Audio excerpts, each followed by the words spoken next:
আমি প্ৰতি বছৰে জন্মাষ্টমীটো পাতিয়ে আহিছোঁ।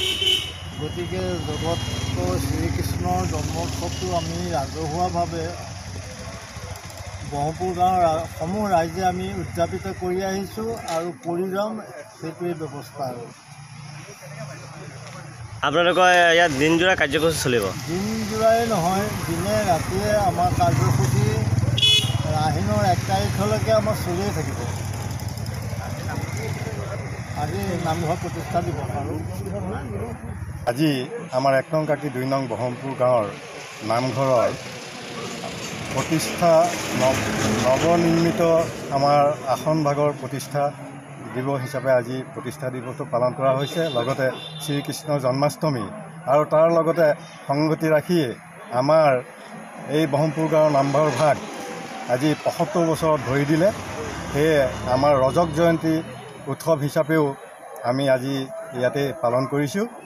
আৰু আমাৰ এই অনুষ্ঠান ভাগ 1949 চনত যেতিয়া আমাৰ এই কাকি প্ৰজেক্ট খুলি আমাৰ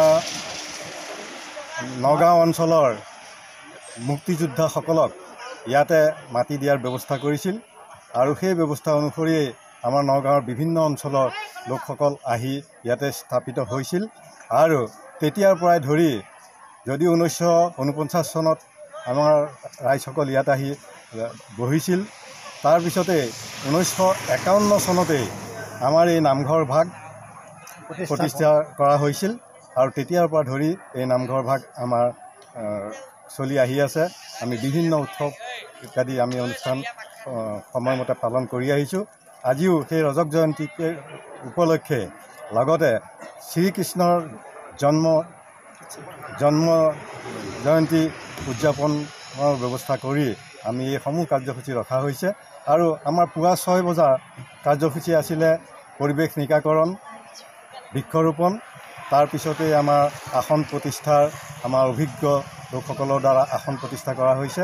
আৰু ইয়াৰ ক্ৰমাগতভাৱে খোল প্ৰসংগ, তাৰপিছতে এতিয়া নাম, আৰু আমাৰ এই নামৰ অন্ততে ভাগৱত পাঠ আৰম্ভ হ'ব। আমাৰ নিশা 8 বজা পৰ্যন্ত ভাগৱত পাঠ চলিব। আৰু ভাগৱত পাঠৰ অন্তত আমাৰ সমূহীয়া নিশাজোৰা দিহানামৰ ব্যৱস্থা কৰা হৈছে। আপোনালোকৰ আমন্ত্ৰণ হিচাপে উপস্থিত কোন থাকিব? আমাৰ আমন্ত্ৰিত অতিথি হিচাপে কেইবাজনকো নিমন্ত্ৰণ দিয়া হৈছিল, কিন্তু আমাৰ বিশেষ প্ৰধানমন্ত্ৰী আমাৰ ইয়াতে কিছু প্ৰগ্ৰেম চলি থকাৰ কাৰণে সেইসকল ব্যক্তি আহিব পৰা নাই যদিও তেওঁলোকে আমালৈ পত্ৰ প্ৰেৰণ কৰিছে। আৰু আমাৰ এই অঞ্চলৰ প্ৰতি নামঘৰতে যিহেতু আমাৰ জন্মাষ্টমী ভাগ সকলোৱে পালন কৰে, সেয়ে আমি বিশেষ অন্য অতিথিক আজি নিমন্ত্ৰণ কৰিব পৰা নহ'ল।